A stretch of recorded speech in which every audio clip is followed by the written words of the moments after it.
What's up, everyone? Welcome to the Black Belt Business Podcast. I'm your host, Eliot Marshall, and it is my goal with each episode of this podcast to share the stories, strategies, tactics, tools, and resources that will help you establish or grow your martial arts school. The Black Belt Business Podcast is brought to you by Easton.Online. You can find all of our digital courses, martial arts curriculums, and resources designed to help you enhance your business at Easton.Online. So without further ado, let's jump into the episode. All right, guys, here we are. We are in our kids programming bunch or bundle for the Black Belt Business Podcast with Easton.Online. Jordan, what up, man? How are you? I'm doing great. One of the biggest things, and let's just start off with this in our first episode, talking about kids program and all of that. And it's because it's probably the most important thing. How in the world do we set up a class? Yeah. Because if you don't do this Right. it's chaos. Yes. Right? Yeah, I think so. There's no thing. You're No, you're it wrong is here. chaos. It's not think. No, it is No, chaos. it's chaos, You're right? Yeah. If every time you tell the kids to go somewhere, they're taking their belts off and going here and doing that. Right, yeah. Or you give them a chance to go get a drink of water and then it's 10 minutes to get them back. Yeah. Or like you go to do the speech or whatever it is, in every transition, in how you teach, in the training. Oh my God, you could lose easily half the class on some bullshit. Yes. Right. If you don't structure it well. Yeah, absolutely. And then you don't have a kids program. Yeah. Yeah. So last time we talked about kids, it was about 2 years ago. Yeah. And you said to me before the podcast that you hadn't really dove into the little tigers. Right. And this is where you really started to figure some things out and make some changes. So yeah. where did you start with this structure thing? Well, let's see. Well, with the little tigers, there were some things that we wanted to accomplish. For a long time, we didn't teach submissions at the 4 to 6 year old level. I don't think a lot of jiu-jitsu schools taught at that level. But that was a change that we wanted to make, and so that necessitated some changes we need to make in the class structure because, as before that age group, it was it was almost like a little wrestling class or something. They didn't really do jiu-jitsu. It was a lot of wrestling rounds and takedown battles, but what's the point of teaching them to go to close guard if we don't do anything from close guard? So if there's no submissions, what is jiu-jitsu, right? So we kind of started from that base assumption, okay, if we teach them this. So, it changed the way we did the warm-up. It changed the way we taught technique. It changed the way we emphasized training, right?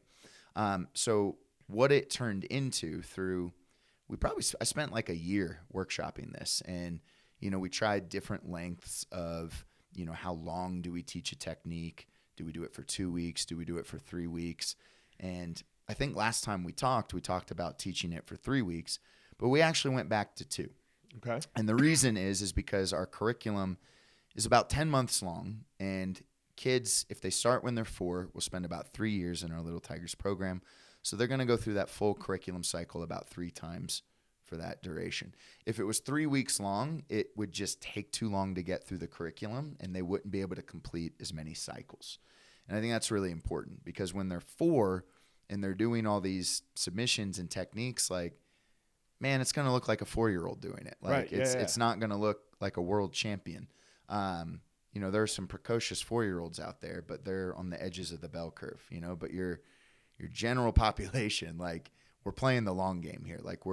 You might have a 4-year-old that can hit a flying triangle, and then you might have a 4-year-old that trips every time he takes a step. Yeah, and I would say we're not teaching towards either one of them. No, most 4-year-olds, I would say, I've seen a lot of kids start when they're 4, and what you're really working with them on for that first 6 months are our 4 principles. We're teaching them to be focused. We're teaching them how to respect the other kids. We're teaching them how to work hard and be disciplined. You're really doing that. And at the Little Tigers level, I should say this, like, that is the priority above anything else, right? Like, I have 7 minutes to teach the warm-up. We call this Fred, right? Fred, right. Yeah. We keep our best friend Fred with us at all times. All times, right? okay. And that's what we lean on for promotions. Focus, respect, energy, discipline. Yes, sir. Yes, and we've talked about this a bunch. We have. But yeah, so that's Fred. So like we have 7 minutes to do the warm-up. When that time is up, like it doesn't matter how far you get through the warm-up, you move on to the next class segment. And that's really important with our class structure. Like a trap that I see a lot of instructors fall into is like, oh, they're not getting the technique yet. We need to keep going. And so then instead of having 15 minutes to train, we have 5. We don't do that, right? That's a trap in every level of class. Oh, yeah, This absolutely. is not just kids program, right? Is you didn't get through it. You know, Right. I need to finish the teaching of it. Right. But I would say that, I mean, the core way that everybody truly learns jiu-jitsu is through training.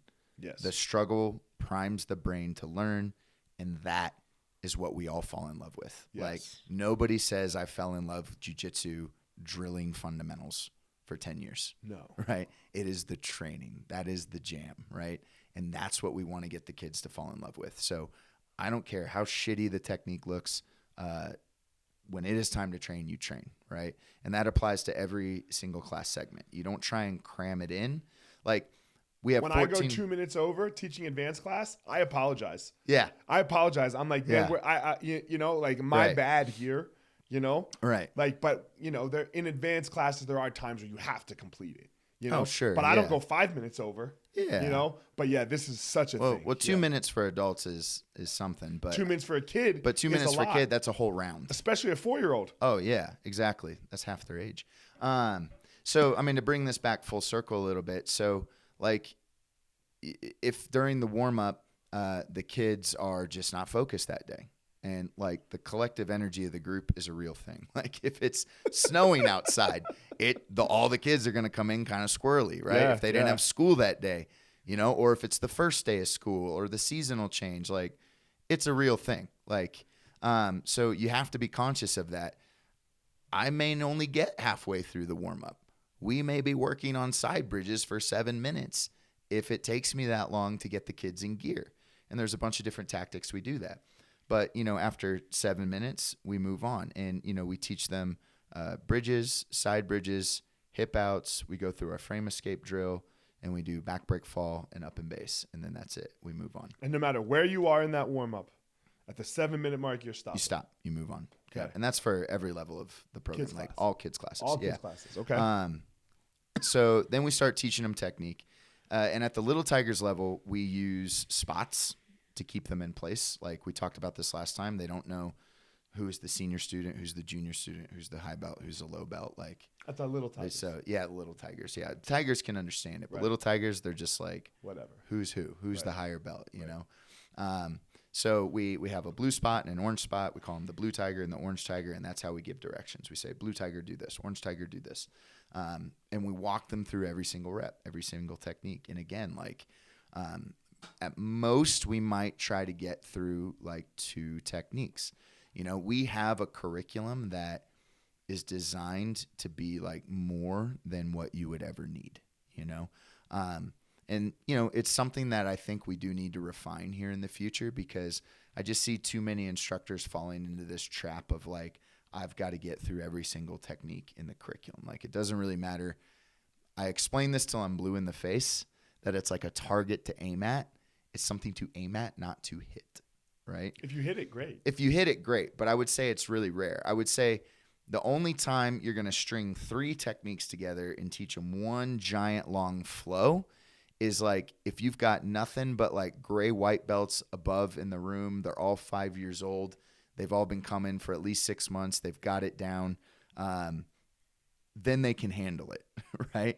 But it's like it progresses. Like when you teach, it's a rarity. It's like it's asking very your rare. spouse where they want to go to dinner, and everyone agrees on the first go. Yeah, exactly. Right? You know, It's it very rare. happens, but like, man, you're like, damn, did that just go down like that? And sometimes it does. It's very rare. And, you know, you start at the beginning of a 2-week cycle with one technique. And for the class, that may be all you get through, right? You may spend the entire duration of teaching technique on the side clinch takedown, you know, because in between every rep, you're having to bring them back in with their focus and do all this stuff. But once they start to get it down, once the culture builds to the point where they know how to focus and they know how to stay disciplined, like you don't have to walk them through every step of the side clinch. You just say, give your partner a hug, take them down, right? And then that simplifies the steps. So techniques can become longer when you're able to chunk down the information. So it's kind of like a slinky. When you begin, you give them a lot more cues, walking them through the technique. As they get it, you shorten the amount of cues, right? But if you try and take 5 to 6 cues per technique and then string 3 techniques together and you're giving them 20 different steps, no, that's not the point, right? So we really depend on like high quality instructors to be able to read the room, engage where the kids are at, and judge things. But coming back to the structure, it's like, how do the kids know where to go and what to do?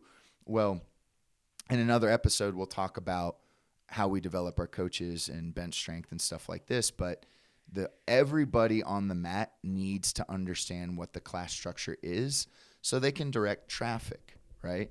And then it's really important to stick to that class structure every single class and ensure that every instructor is on the same page about how that structure runs, because the kids need the routine to thrive. They need the routine and the structure. We're going to do a whole episode on this in a second. Right.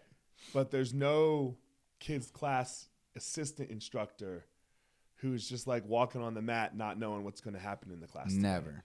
right? Because if that happens, then the whole structure of the class is going to then fall apart too, right? So if Mikey's over there and he's your assistant instructor, he knows that you're going to say blue tiger, orange tiger. He knows the language a little bit. He knows the flow of the class. He knows all of that. The curriculum. He knows what's happening that day, even before he's even stepping on the mat to be your assistant instructor. It's not just some random dude that just came in and is like gonna and standing over there in the corner. Correct. And we're gonna do a whole episode on And the assistant's job is to be the best student in class, right? And they can't be the best student in class unless they know all those things. And they're gonna do that by mostly understanding the structure and what's gonna happen. Right, because they have to know how to model the behavior that we want to see from the students, right? So we go through the warm-up, that's 7 minutes. We go through technique, that's 14 minutes. Another thing that we do, and it's important to have bench strength here, is that we have kids on pairs of spots. Personally, I like to have them in a circle around me, so every kid is equidistant from me, right? I don't want some kids in the front row and some kids in the back row. I want every kid equidistant from me. Little tigers. Okay. So they can all look in and see what I'm doing. Okay. But as I walk them through the technique, I have an instructor. I'm standing on a spot. They're standing on a spot. So like whatever tiger I'm giving instructions to, I'm standing on that spot doing it the same as they are. So I'm demoing it as I'm walking them through that, and the assistants are going around the circle and making adjustments. And it's really important that like assistants know how to grab the kids and move them like action figures. This is a big deal because if you try and use your words to explain things to kids, this was actually one of the first things I learned from you about teaching kids. You were watching me like shadow my first kids class in Boulder before the GM, and you were like, Jordan, you have to touch them. You have to move them into place. So you were like, you can't just, because I was coming from like adult and fundamentals, not having any experience with kids yet. And you were like, man, you can't talk to them. You just have to grab them and put them into place. And that lesson stuck with me ever since. And I realized like, yeah, man, like, especially knowing what I know now about a child's brain at that age and how they're so right brain dominant. And it's so much about feelings and associations, and their left brain isn't really clicking along yet, right? And the two aren't speaking to each other. So if you try and like use language to describe something to them, it's not going to click. When they feel the body position, when they feel it, then it's going to start to sink into their body. Well, you have a baby, a new baby, right? Mm-hmm. Completely right-brained. They all are. Yeah, exactly. Think about the most basic thing. You need to go upstairs and take a bath. You can't say let's go upstairs and take a bath. No, you have to pick her the fuck up and walk upstairs and take a bath, or walk to whatever room you're You can't doing. Also explain mom's going to be back in just a second. No, mom's gone. I'm crying. Right. There's all these things, right? Yeah. So when you need your baby to do something, you have to move baby. Yes. Even when baby can move. Right. Exactly. And I remember this. I remember this day. And I don't know. I'm just like flashing back here. and I'm going to make another point here that has nothing to do with kids classes. It just has to do with you, because we have a lot of like owners and leaders in their school right now. Man, the goal for me, it's so cool. I have to say, I love these moments, but it just made me had one. I was like, damn, that's right. I was Jordan's like first teacher of how to teach kids classes, kind of. Yeah, you were one of them. You know what I mean? Like, and I remember that. And now you crush it way better than me. Right? Well, thanks. So if you're training someone or teaching someone in any way in your school, teach them to be better than you, please. Yeah. Right? Don't keep it so that you're the best. You should be trying to find someone to be better than you. Absolutely. Right? Like, I'm sure River's getting there. Right? He's getting there. He's been with you the longest. Yeah, he's very good. He started with you. The goal isn't for River to stay behind Jordan. No. You know, he's younger than you. You're gonna get to 50 sooner than he will, hopefully, right? And you probably don't want to be teaching kids maybe at 50 still. You need a younger person. So, you know what I mean? And if there's this big fall off when Jordan steps out, because I don't know if you guys know this, but Father Time's undefeated. True. You know, like when Jordan steps out of teaching kids classes because A, B, C, D, E, F, G, who the fuck knows what reason. If there's this massive fall off, if there's even a little fall off, then I was never good at my job. Then you didn't do your job good Exactly. enough. You didn't do your job good enough. You know? No. Yeah. And I'm not worried about that, obviously. But like, let's understand that, guys, as leaders and instructors and everything in our schools, that like, man, this story is how it's got to go for everyone. Yeah. It's like if you can't make a better, if you're not Gordon or Hajar, you know, and you can't make a better competitor than you, you're just not that good of a teacher. Yeah. You know, I always look at it that way. You're just not. Yeah. So please keep this in mind. And that's why we're talking about all this stuff, because Jordan had to figure out all this structure, blah, blah, blah. And everyone else below him, the next generation, is coming up through it. Right. So they're going to be better than you. Yeah. Right? Because they're not spending all this time like, oh man, how do I do, man, that didn't work. Yep. Nope. Right. So they're going to be better than you, as it should be. And that's the goal of this whole thing. Yeah, absolutely. So go ahead, back to it. Yeah, no. And so just kind of continuing with the structure. So after the technique, then we get into training, and we try and get at least, I think 14 minutes is the target for the training. And like, I mean, that sounds weird, but it's just so everything else fits in. Right. But 14 minutes, and like they do 90-second battles. And so ideally they're getting like, about 6-7 rounds in. At the Little Tigers level, like, in Tigers, like we set the timer, like they have 2-minute rounds. In Little Tigers. In Big Tigers, they have 2-minute rounds. Little Tigers, I do 90 seconds. Like 2 minutes, I've just noticed it's just a little bit long for them to like stay with it. Okay. They kind of devolve in that last 30 seconds. So to keep the high pace and energy up, I like 90-second rounds. And then they get a lot of different training partners, which is good for them. But like, for example, in Tigers, the 7 and up, we set the timer, and then, they've got 30 seconds to get back in line, get a new partner, and get back out there. Right. The difference in Little Tigers is they have 90-second rounds, but the interval, may be fast. It may be long, because, if I see a bunch of tears after the first round, we might have to have a teachable moment. We might have to talk about like, hey, these are things we're going to feel in a combat sport. Like, I stole this line from Coach Daniel, the GM of Lowry. I remember one time there was a lot of tears in class. He brought all the kids in, and he was like, guys, are we learning to bake cookies in here? And they're like, no. It's like, no, what are we learning to do? We're learning how to battle. And sometimes in battles, we get a little banged up, and it hurts. It doesn't feel good sometimes. But man, you know what? These emotions are going to pass. They're temporary, and we're going to be better for it. And we got to be grateful for our training partners making us better, because we can't get better on our own. And we talk about these things. We don't run from the tears. No, man. Look, if the kids are never crying in your class, you're weak. Like, you're not pushing them hard enough. I'm not saying a kid's got to cry every class, but if it's never happening, your class is weak, because you're not pushing them hard enough. Like, the kids I abide in the same philosophy in adults classes. There you go. Well, we've all cried in the shower, and if you're not crying in the shower, you're not training hard enough. So it's been a while since I've done that, but right. But I remember blue belt. But yeah, I mean, like, the kids are gonna be emotional. Yeah. You know, and like we're not trying to break them, Right. but we are trying to push them outside their comfort zone and make them tougher. That is what we're here to do. We are putting some pressure on every individual 100%. at the level at which we feel they can handle moving forward. This is battle-tested martial arts. Like we will not create a race to the bottom by like, you know, and look, man, some kids may not be able to handle that. Right. And that's fine. But like, this is what we're here for, you know, and that's what the parents are here for. 100%. No parent is bringing, like, honestly, most parents do not bring their kids to class to learn how to fight. No. They want their kids, they love the character development. They want their kids to be tougher, more disciplined, more respectful, more focused. It's almost always that when I talk to parents. And if you handle the tears correctly, then, and I think, and expect it. Yeah. Expect it. It's okay. Yeah, it is. Look, if they're crying because everyone's getting injured, this is bad. Right. Right. This is bad. Right. Right. But if they're crying because it's a touch too hard for them. Yes. Right. It's a touch too hard, or they're whatever. scared, maybe. Right. And then we'll keep that in the same touch sure. too hard. Right. The fear comes out. You know, it's a touch too much. You are helping them. Exactly. You are helping them. Right. It can't be way too much.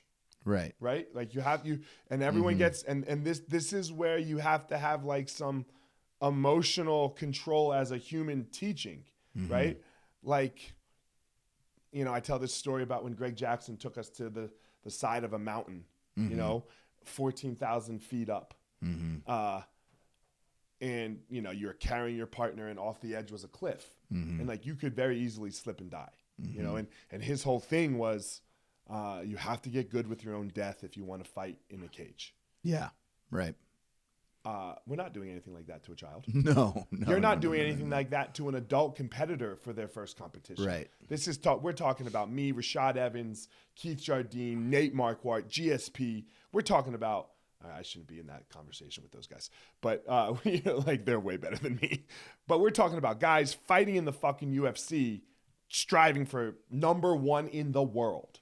Yeah. That's not the level for an adult competitor. Right. Right. And sometimes, like, and I'm just saying this for like the crying thing, because like, you're going to have some people be like, yeah, I need to be fucking harder with these kids. You know, no, we're talking about little tigers. Yeah. And Daniel's story took it back to baking fucking cookies. Right. Okay. Yeah. So please be aware of your audience, aware of the level that we're talking about in tears. Right. You know, but it is okay. It is okay. Kids are going to cry. Yeah. Kids are going to misbehave. Yeah. Kids are going to get out of line. All of this stuff is going to happen. And you still got to keep the structure of your class, bring it back to structure, right?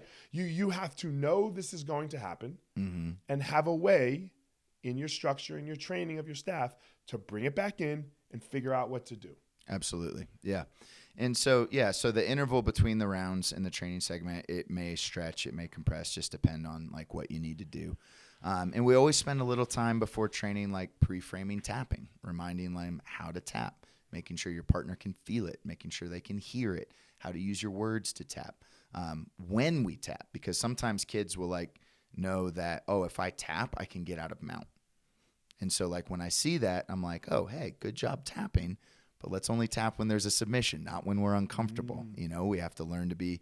And so sometimes you address these things on the fly. Sometimes you address the group.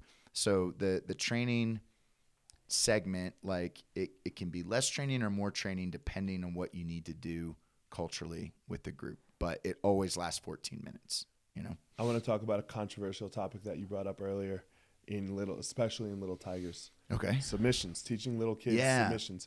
Like, because you hear, and I don't even know if I disagree with this logic, you know, a little bit. Like, man, they have to learn how to like get to side control first. They have to learn how to pass the guard first. Sure. They have to learn how to sweep and get on top first. Yeah. What is your philosophy and our philosophy around, we are going to teach them submissions? Yeah, well, I mean, one, I just felt like if we weren't teaching them submissions, we weren't chasing excellence, and that's our core value. And so I felt like we had to, excellence, we set and surpass the highest standards. You go out there, IBJJF, Pan kids, that age group, they're throwing out submissions, right? Say less. Never mind. Yeah, it's the highest standard. Yeah. So that's what we're gonna do. So if a 5-year-old goes and competes at IBJJF Pants Kids, Yeah. submissions are in there. Oh yeah. Then it is what it is. It starts at 4. Right. Then it is what it is. Yeah, exactly. So we've got to do that. You can't have a class where if that kid wanted to compete and chase excellence, that they can't do it now because you're limiting them. Well, and that was a problem we had. We Right. had little. We'll talk about competition in another second, episode, yeah. but that was a problem we had where we had little tigers that wanted to compete, and then we'd have to pull them to the side before a competition and be like, okay, this is what a submission is. This is how it works. Like, because this is what's going to happen to you in that. And it was bananas. So we were like, we got to stop doing this. We have to teach them. But furthermore, it improved our retention, because if a little tiger spends 3 years in a class not doing submissions, and then they move up to a 7-year-old class, a 7 to 12-year-old class where we do submissions, where the intensity is harder, and all of a sudden they're getting submitted. They spent all this time building this association with what jiu-jitsu isn't. And then they encounter what jiu-jitsu is, and then they quit because they can't handle it, you know? And so what we've seen now is we've seen kids come up through submissions at this level, and then when they go into Tigers, they're like, hell yeah, let's go. We're ready. You know, we don't lose as many kids now in that transition where we used to lose them all the time. And on the retention piece to add, I think, and you tell me, and we'll talk about this more in the competing episode. Mm-hmm. Kids want to compete. Yeah. I don't care what you get. Yeah. Like nobody signs up for soccer and doesn't want to play a game. Right, exactly. They don't go to soccer for practice. Yeah, that's how we frame it to the Right. kids. It's like, do you just want to practice baseball all the time, or do you want to go play a game? Right. You want to play a game. Yeah, you want to play a You want game. to keep score. Right. And you want to see who wins. Yeah, the kids are into it. It's good for them. And it doesn't matter what it is. My No. kids fight. My kids are older, and they fight at Monopoly, Right. as they should. Yeah. You know, for as, sure. as they should, because they want to fucking win. Yeah. Like yesterday, you guys were in the Yeah. barn, Right. and my oldest boy punched a fucking hole in the wall because he's losing to his brother, who's 12, who's nowhere near better than him. And I don't even know if he was winning at the time. Yeah. You know what I mean? He was just mad that, you know, Right. kids want to compete. Yes. Yeah, we definitely push competition. And for we do kids. it. Yeah. And we push it, which we'll talk to. But the structure of the class and teaching the submissions and all that stuff, it makes it impossible if you don't do it. It makes everyone under 7 and under, it makes it impossible for them to go compete. Right. And you're not preparing them for the road. Right. You know, you're preparing the road for them. And that's not the way to do it. That's not the way to do it. Right. Jonathan Haidt, Coddling of the American Mind. Yeah, we don't do that. We don't do that. It's a great book. If you haven't read The Coddling of the American Mind, totally different. I know I'm tangenting here, as I often do. Yeah, you need to go read that book.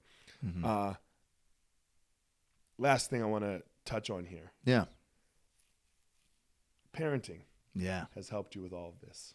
Yeah. Becoming a dad. Yeah, my daughter's 1-year-old now. Right. So. What? Explain that piece. Well, I would say my least favorite part of teaching kids before I became a parent was parents. You know, they would cause me the most stress. And Why? because I don't think I had as much empathy or compassion for them as I do now, right? Because, man, parents, like, they'll sit on the sidelines and some, like, not all parents. Like, there are plenty Great of parents. parents Yeah, that yeah. I just adore. I learn so much from. I hope I'm half the parent they are. They're incredible mothers and fathers, and the way they support their kids just inspires me to be a better man. But then there's like the parents who sit on the sidelines and become armchair experts. You know, they have never done a bit of jiu-jitsu or any competitive sport, and they'll tell you that, you know, you're doing something wrong with their kid, or this isn't working right, or this, you know, and it drives me absolutely insane. Or there's the ones that insist that they're just trying to do what's best for their kid, but then they're living vicariously through their kid, you know, and they're actually going to ruin that kid's experience, you know, and it's all good intentions, you know, and sometimes it's just a lack of awareness. But, you know, when my wife had our daughter, man, like I just totally understood more than I ever have how that child becomes the center of your universe, like for better or for worse, you know. I mean, her name is on my black belt. She is my reason, you know, and I can imagine that it is that for a lot of parents. And so now when I feel them, you're saying whether they do it right or wrong. Whether they do it right or wrong, I am better able to put myself in their shoes and understand where they are coming from. But then I can also connect with them in a way.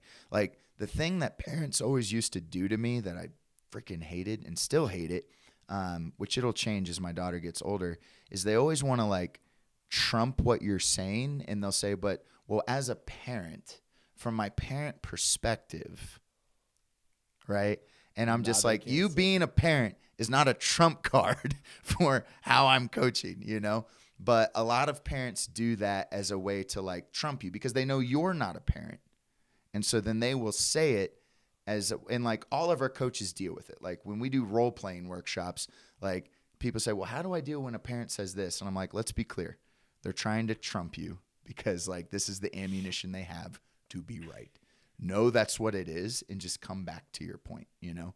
But when that happens, like all the parents now, if there's anybody that's just concerned about their kid, you know, going with the bigger kids and, you know, getting beat up or, you know, they're not doing as well in competition or whatever it may be, I just get it emotionally now on a level that I just didn't before. I always intellectually understood it. Like, yeah, you're a parent. This person in your life is so much more important than you are. And you may be willing to go scorched earth to do what you think is best for them. I intellectually understood that. Now I emotionally understand that. My friend Vinny said something to me 6 months ago. And he said, every action comes from a good place. Every single action comes from a good place. And I can get there with everything except rape.